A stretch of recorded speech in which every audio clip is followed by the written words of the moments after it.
नमस्कार मित्रांनो, जय जिजाऊ, जय शिवराज, जय शंभूराजे. मित्रांनो, या जगाच्या पाठीवरती अनेक राजांनी राजसत्ता उपभोगली, पण त्यापैकी बोटावर मोजण्या इतक्या राजांचं नाव आज घेतलं जातं. त्यापैकी अनेकांचं नाव, त्यांनी केलेला पराक्रम, अनेकांनी त्यांनी केलेलं शौर्य किंवा त्यांच्या एखाद्या विशिष्ट कार्याबद्दल त्यांचं नाव घेतलं जातं. पण मित्रांनो, छत्रपती शिवराय महाराष्ट्राचं आराध्य दैवत, त्यांचं नाव घेतलं जातं तर ते म्हणजे शेतकऱ्यांचा राजा, अनेक गोरगरिबांचा राजा, रयतेचं राज्य निर्माण करणारा राजा म्हणजे छत्रपती शिवराय. मित्रांनो, बाकीचे राजे आणि छत्रपती शिवराय वेगळे कसे होते तर असे की शिवरायांचे स्वराज्य म्हणजे एक राजकीय घटना नसून ती सामाजिक आणि आर्थिक क्रांती होती. महाराजांच्या स्वराज्यामुळे महाराष्ट्रातील तळागाळातल्या लोकांचे आयुष्य बदलून टाकणारी ती एक क्रांती होती. मित्रांनो, छत्रपती शिवाजी महाराजांना जर एक प्रकारचं राजकीय किंवा एक राजाचं जे आयुष्य असतं ते जगायचं राहिलं असतं तर स्वतः छत्रपती शिवरायांचे वडील म्हणजे शहाजी राजे हे पुण्यासारख्या मोठ्या प्रांताचे जहागीरदार होते. एक प्रकारे ते राजाच होते, पण ती जी काही पद्धत होती ती छत्रपती शिवरायांना अजिबात आवडलेली नव्हती.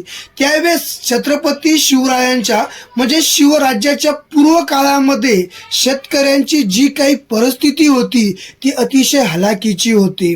म्हणजे त्या काळामध्ये जहागीरदारी ही पद्धत होती आणि ती वंश परंपरागत चालत येत होती. त्याच्यामध्ये असं होतं की एका विशिष्ट, उदाहरणार्थ एक पुणे प्रांत आहे, ते पुणे प्रांताचा एक जहागीरदार असे आणि त्या जहागीरदाराच्या हाताखाली देशमुख, पाटील, वतनदार, सरदेशमुख असे अनेक प्रकारचे अधिकारी असत. आणि त्यामध्ये समजा एक बादशाह आहे आणि त्या बादशाहला जहागीरदारने सांगितलं की वर्षाला आम्ही तुम्हाला 10,000 किंवा 50,000 रुपये जे पण एक प्रकारचा कर आहे तो आम्ही देऊ. आणि तो कर घेतल्यानंतर बादशाह त्या प्रांताकडे कधीही बघत नसेल. त्या प्रांताचा जो कोणी राजा असत तो जहागीरदारच असत. आणि त्याच्यानंतर मग जहागीरदार जर राजाला 10,000 देत असेल तर जनतेकडनं 50,000 1,00,000ची लूट करत असत. आणि त्यामध्ये पण जहागीरदार, देशमुख, पाटील, वतनदार त्याच्या हाताखाली ठेवलेले जे अधिकारी होते त्यांना विशिष्ट प्रकारचा एक प्रकारची रक्कम वसूल करण्यासाठी सांगत आणि विशिष्ट प्रांत त्यांच्या हवाली करत. आणि मग जनतेचे राजा कोण तर हेच अधिकारी, देशमुख, पाटील, वतनदार, सरदेशमुख. ते जर कधी जहागीरदारने त्या प्रांताकडनं जर समजा 5,000 वसूल करायला सांगितले तर हे 10,000 वसूल करत. म्हणजे शेतकऱ्यांवरती काय अन्याय होत आहे. शेतकऱ्यांचं पिकांचं त्या पद्धतीने एखाद्याने समजा शत्रूने त्या ठिकाणी आक्रमण केले आणि पिकाची नासधूस झाली किंवा दुष्काळ पडला, पीक नाही आलं, तरी या अधिकाऱ्यांना, या जहागीरदाराला किंवा या बादशाला कुठलंही काही घेणं देणं नव्हतं. अगदी त्याच्या घरातले बाईंचे दागिने असो किंवा जनावरे असो किंवा काही वस्तू असत ते विकत पण कर वसूल करत.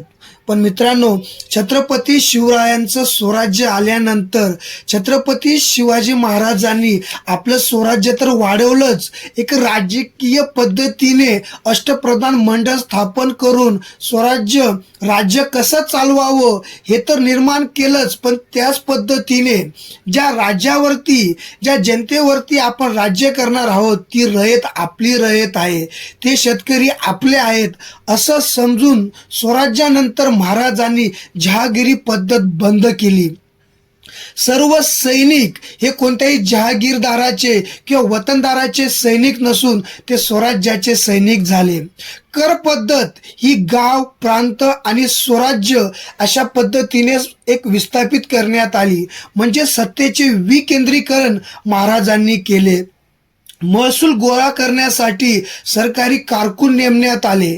म्हणजे आधी कसं व्हायचं की शेतकऱ्याकडचा कर हा त्या वतनदाराकडे किंवा देशमुखाकडे जात, देशमुखाकडनं जहागीरदाराकडे जात आणि जहागीरदाराकडनं थेट त्या बादशाहकडे जात. म्हणजे शेतकऱ्याला जर आपल्याला काही व्यथा मांडायची असेल तर ते वतनदाराकडे मागत, पण वतनदार त्याच ठिकाणी त्याचं काही ऐकत नसत. पण मित्रांनो, महाराजांचं स्वराज्य आल्यानंतर जर कधी शत्रूने आक्रमण केले आणि त्या शेतकऱ्याचं पीक नासधूस झालं, त्याला कर माफी असत. दुष्काळ पडला, ओला दुष्काळ असो किंवा कोरडा दुष्काळ असो, त्या ठिकाणी स्वराज्याकडनं जर कधी एक प्रकारे फतवा निघाला की ह्या प्रांताचा शेतकऱ्याचा महसूल माफ, तर तो माफ होत असत. किंवा एखाद्या शेतकऱ्याला काही तक्रार करायची असेल तर थेट तो राजगडावर किंवा रायगडावर येऊन महाराजांपुढे त्याची तक्रार जात असत. हा आमूलाग्र बदल जर कोणी शेतकऱ्यांच्या जीवनामध्ये घडून आणला तर तो छत्रपती शिवरायांच्या काळामध्ये. एवढंच नाही मित्रांनो, तर शिवरायांच्या काळामध्ये अधिकाऱ्यांवरती वचप असावा म्हणून महाराजांनी वेतन पद्धत त्या ठिकाणी महाराजांनी स्थापन केली. जमिनीची मोजणी केली. प्रतवारीनुसार उत्तम प्रकारची जमीन, सामान्य प्रकारची जमीन, हलकी प्रकारची जमीन आणि चराऊ प्रकारची जमीन, अशा जमिनीचे प्रकार केले आणि त्यांच्या प्रतवारीनुसार शेतकऱ्यांना महसूल हा महाराजांनी ठरवून दिला. दरवर्षीच्या अडचणी लक्षात घेऊन महसूलमध्ये फेररचना होत असत. अगदी शेतकऱ्यांच्या भाजीच्या देठालाही हात लावायचा नाही अशी स्वराज्यामध्ये महाराजांची ताकीद होती. अगदी लाकूड जरी घ्यायचं असेल तरी महाराज कर्नाटकामधून लाकूड मागवत, पण महाराष्ट्रातील शेतकऱ्याच्या झाडाला हात लावत नसत. वाळलेलं झाड जर घ्यायचं असेल तर ते महाराज विकत घेत. अगदी खराब जमिनी लागवडीखाली आणण्यासाठी महाराज त्या ठिकाणी अनेक प्रकारच्या सवलती देत. अनेक प्रकारे शेतकऱ्यांना कर्ज मिळावं, अनेक प्रकारे गुरं त्या ठिकाणी बैल खरेदी करता यावी, नागर खरेदी करता यावी, या ठिकाणी 0 व्याजाने शेतकऱ्यांना महाराज कर्ज देत. तसेच शेतकऱ्यांसाठी गडाच्या पायथ्याशी अनेक बाजारपेठा महाराजांनी स्थापन केल्या. तसेच सिंचन प्रकल्प सर्वप्रथम महाराजांनी स्वराज्याच्या काळामध्ये चालू केले. अनेक ठिकाणी तलाव बांधले, अनेक ठिकाणी जमीन उपजाऊ होण्यासाठी महाराजांनी कालवे काढले. तसेच सैन्यासाठी व शेतकऱ्यांच्या बैलगाडी जाण्यासाठी मोठमोठ्या नदीवरती महाराजांनी पूल बांधले.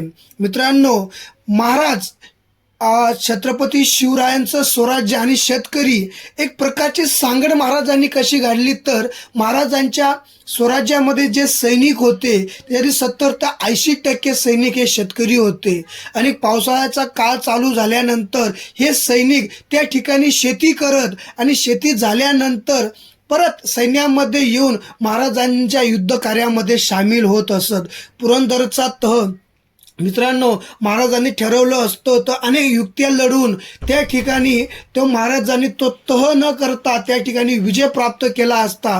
पण एक पावसाळ्याचे दिवस चालू झाल्यानंतर त्या ठिकाणी आपल्या सैन्याला शेती करण्यासाठी जायचं होतं, पण तरी देखील त्या ठिकाणी शेतकऱ्यांचा वेळ जाऊ नये म्हणून महाराजांनी खऱ्या अर्थाने पुरंदरचा तह घडवून आणला. एवढेच नव्हे तर शेतकऱ्यांमध्ये जाऊन शेतकऱ्यांच्या समस्या समजून घेणारा जगातील पहिला राजा म्हणजे छत्रपती शिवराय होय. म्हणून मित्रांनो, जगाच्या पाठीवरती आज राजांचं नाव घेतलं जातं तर ते शेतकऱ्यांचा राजा म्हणून म्हणतो जय शिवराय.